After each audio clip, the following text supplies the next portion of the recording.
Thank you. So why collaboration in the grit of our differences? I think it's true there are so many examples of collaboration, great collaboration. Collaboration for me is at the heart of many of our innovations. It's whether it's in medicine or healthcare, solving some of our worst diseases, scientists coming together and working together to do that. I think it exists in the technology that's being developed to help solve climate change. It exists in people coming together around disasters and pulling their weight to make sure that, that the suffering is minimized. So collaboration, in some ways, is everywhere. And yet here we are in 2026 with a world, I think, in conflict, we can say. I think we've got societies divided in our daily news. We've got politicians trading insults with each other.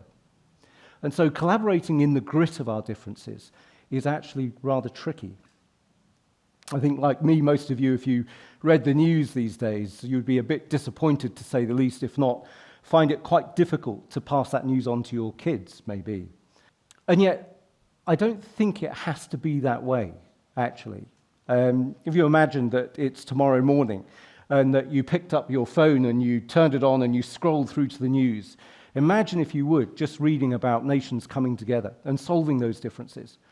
Imagine that our communities somehow had overcome inequalities and racial tensions, that our politicians had finally got to a point of respectful challenge rather than scoring points. Now, anybody that's watched Prime Minister's Question Times here in the UK recently might think I'm a bit of a fantasist.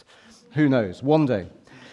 But I do think it's possible, and I do question myself, why am I so optimistic?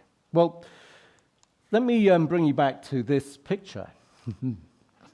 This is 2008. My goodness, I'm younger. In fact, it's June 2008. In fact, it's about 10 days before their birthday at the moment. And the midwife has just handed me these two kids and said, I think they're yours. And I'm a little bit lost. They're twins. And I noticed that some of you in this room have had twins, so you'll know what I'm talking about, wondering what I'm about to do. The problem I've got is I've spent the last 6 or 7 years working with organizations, helping them to collaborate. That's been my job, so really I should know what I'm doing. But I'm an absolute loss, because most of the work that I've been doing, if I'm honest, relies on rather oversimplistic models and tools and theories, sometimes 4-box models from various places, which all look good and sound good, but actually, when you try to apply those to twins, I've learnt they don't work very well. And so I spent the last 18 years reflecting on a much more human way, a much more human version of what it takes to collaborate, often taught by these guys. And what I want to do with you over the next 10 minutes or so is reflect a little bit, or share a little bit of those reflections from the last 18 years. What does it actually take to focus on a more human side of collaboration? And I think these things are very relevant to the world today. So the first thing I'd like to talk a little bit about is perspective. Now, it might be oversimplified to say that perspective is about stepping into the shoes of the other and seeing the world through their eyes. Might even be oversimplistic to think that actually it's about stepping back just enough to see a bit of the whole emerging rather than the fragmented parts that we might otherwise see. There are many theories written about perspective, some great books, some good learning about dialogue and taking perspective, and that's absolutely fine.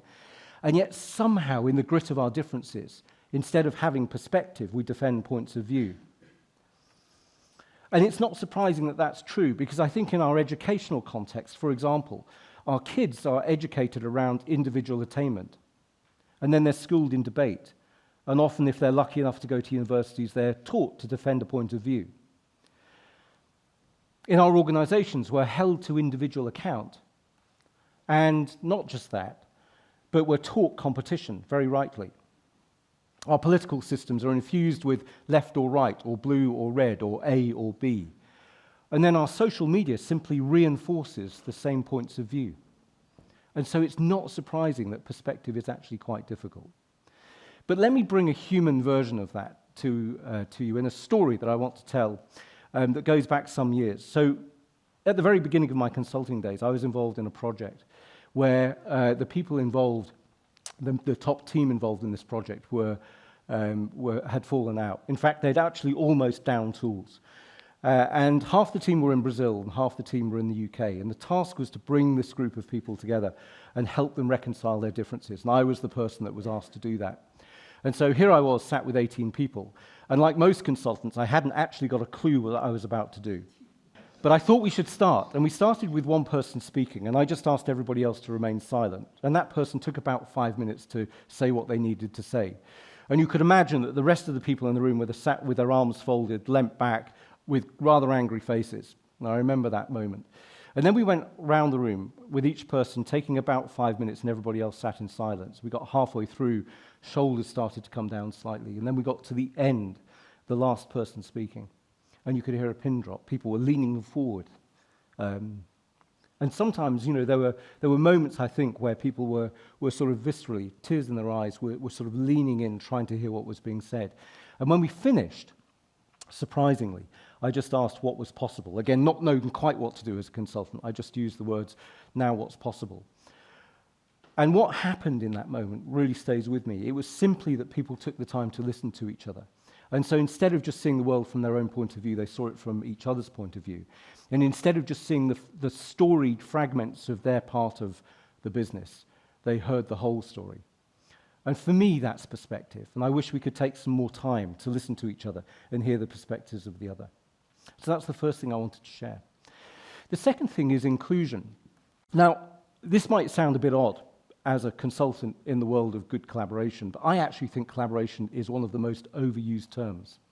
It annoys me, frustrates me. I go to organizations, I see it on the posters, the values posters, I see it on websites.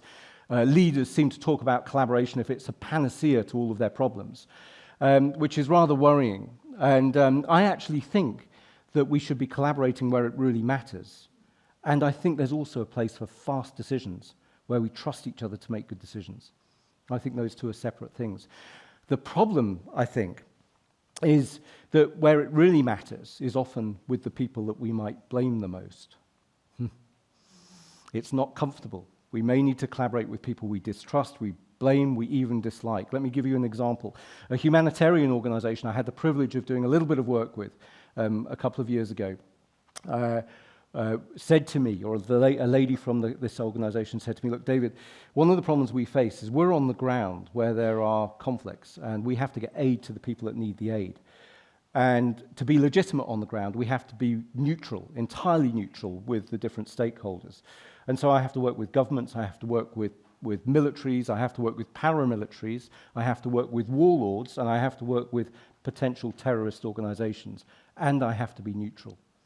And that stuck with me as a really powerful metaphor for our organizational lives, is to collaborate with the people that we blame the most.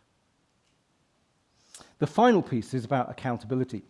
Now, I don't know about you, I spend more and more time as I get slightly grayer with an imagined sort of wisdom, and I get drawn into boardrooms to work with senior leadership teams. And often I'm asked if I can just observe what's happening and give feedback, and so I do. But what happens is a bit of a pattern. And we start off with the first person often presenting their performance for the last month. And then the second person goes, and then the third person goes.